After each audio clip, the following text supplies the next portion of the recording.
O melhor e o pior de Mulher Maravilha 1984 e de quebra a cena pós-crédito realmente explicada e como ela pode influenciar no futuro da personagem no cinema. Vem comigo.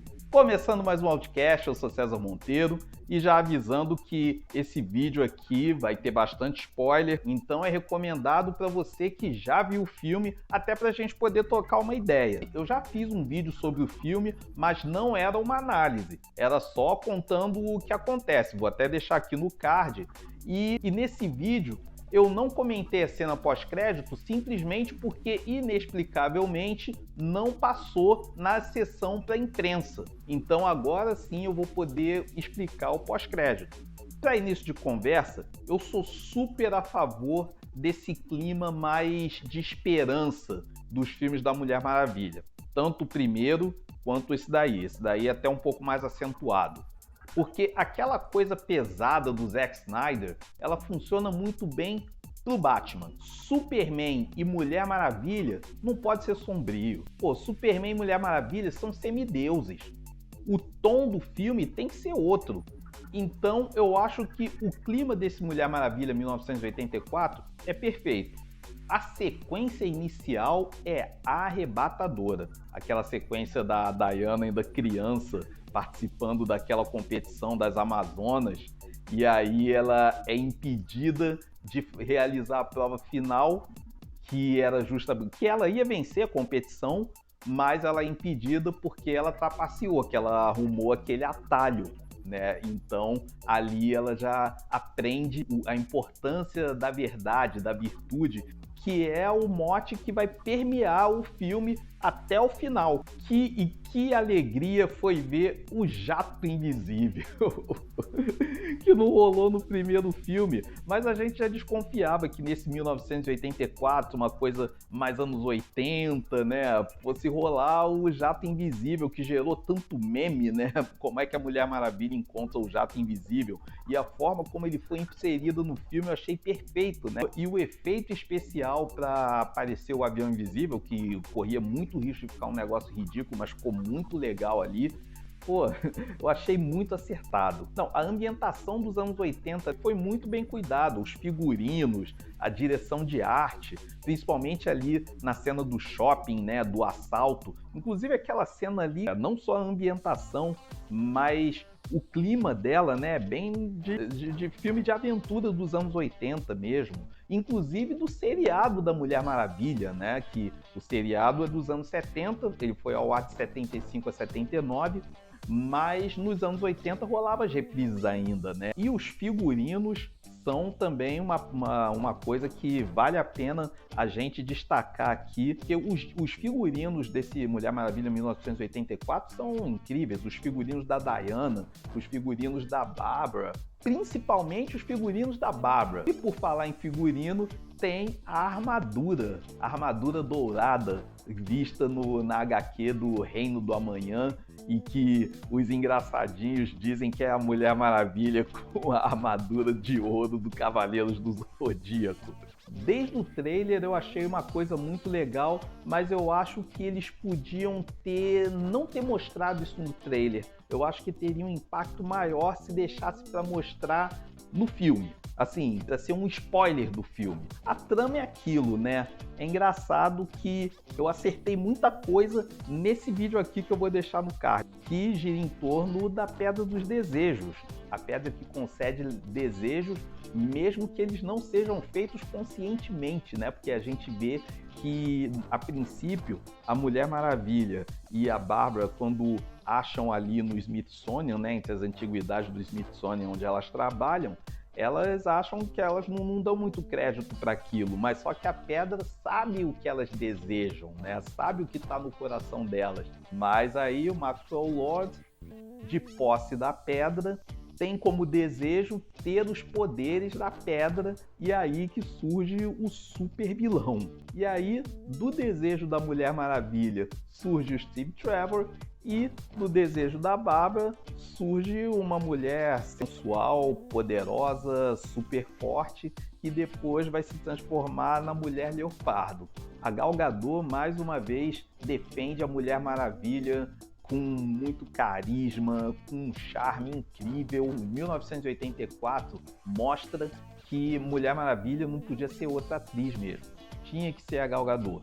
Kristen Wiig de Bárbara Minerva, Mulher Leopardo, também, poxa, tá dando um show. Ela interpreta 3 personagens, né? Que é a Bárbara no início, que é aquela mulher tímida e desajeitada, depois é aquela mulher autoconfiante e sensual, e mais pro final, quando ela vira a vilã propriamente dita. Eu só acho que o arco dela cai um pouco naquele clichê, aí não é culpa da atriz, mas ela cai um pouco naquele clichê da pessoa tímida, fraca, que se transforma em uma ameaça. A gente já viu isso. A Mulher Gato, né? O arco é muito parecido com o da Mulher Gato. A gente já viu isso, de certa forma, no Charada do Jim Carrey, no Batman Eternamente, no Eletro do Homem-Aranha, do espetacular Homem-Aranha, Ameaça de Eletro, e aqui se repete, né?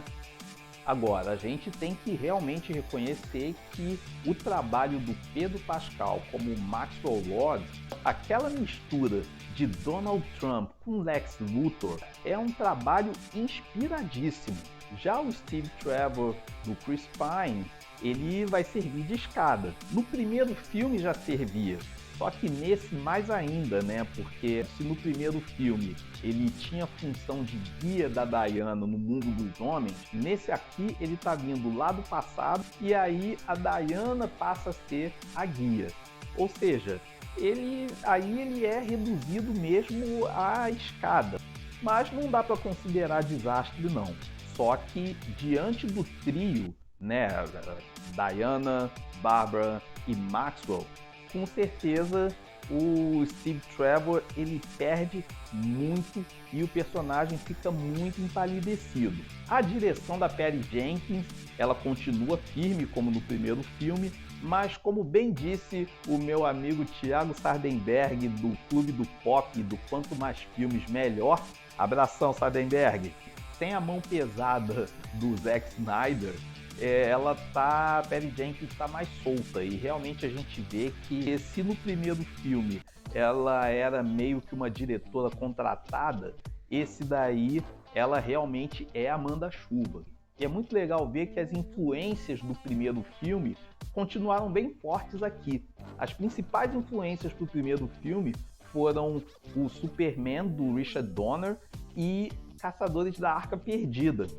E aqui a gente vê perfeitamente, né, naquela cena que a Diana recupera os poderes depois de renunciar ao pedido dela para a pedra, né, faz aqueles voos mirabolantes, né, você vê que ela voa igual Superman ali, é muito legal, é muito empolgante de ver. E também aquela sequência da perseguição na estrada do Egito, né, quando eles estão ali na cola do Maxwell Lord, aquilo ali lembra muito aquela cena de perseguição do caminhão do Indiana Jones, do Caçadores da Arca Perdida. Não, inclusive, dá até para dizer que esse filme tem um clima de Superman 2 também, né? O fato dela perder os poderes, muito parecido com o que aconteceu com o Superman no segundo filme, que ele abdica dos poderes para ficar com a Lois Lane, né? Agora a gente tem que falar aqui das coisas que talvez não tenham funcionado tão bem, né? Uma coisa que eu questiono é a ambientação nos anos 80, por melhor que ela tenha sido. Apesar dele tocar na questão da Guerra Fria, né, de forma muito oportuna ali dentro do roteiro, isso poderia ser perfeitamente adaptado para os dias de hoje. Afinal de contas, os conflitos no mundo não acabaram. Então, não precisava ser nos anos 80. Até porque a gente vê os anos 80 como um elemento relevante dentro da trama no primeiro terço do filme. Depois, poderia ser qualquer época. Outra coisa também é que os roteiristas caíram na armadilha dos 2 vilões.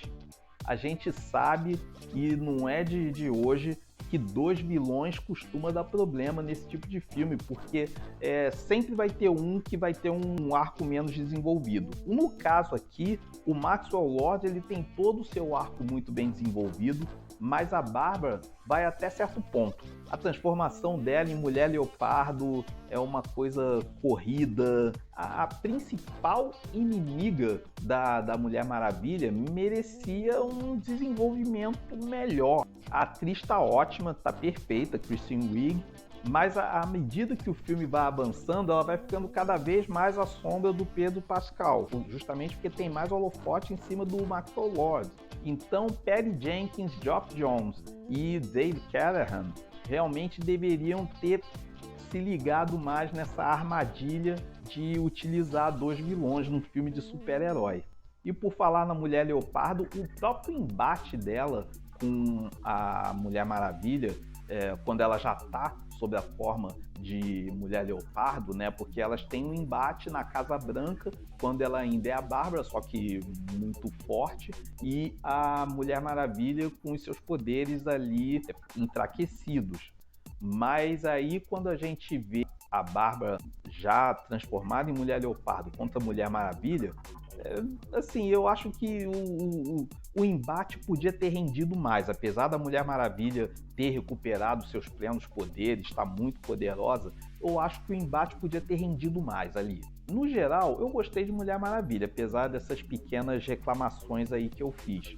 Porque é aquela história, uns podem considerar simplista, piegas, brega, mas é aquilo, dentro da proposta, acaba funcionando. Sem contar também que, se a gente for pegar as histórias em quadrinhos lá, as primeiras histórias lá da Mulher Maravilha, também eram histórias bastante simplistas, né? Então, por que tudo tem que ser complexo e maior que a vida, né? Minha nota para Mulher Maravilha 1984 é 3,5 estrelas. Na minha opinião, ele ainda fica atrás do primeiro filme. Bom, agora vamos à cena pós-créditos.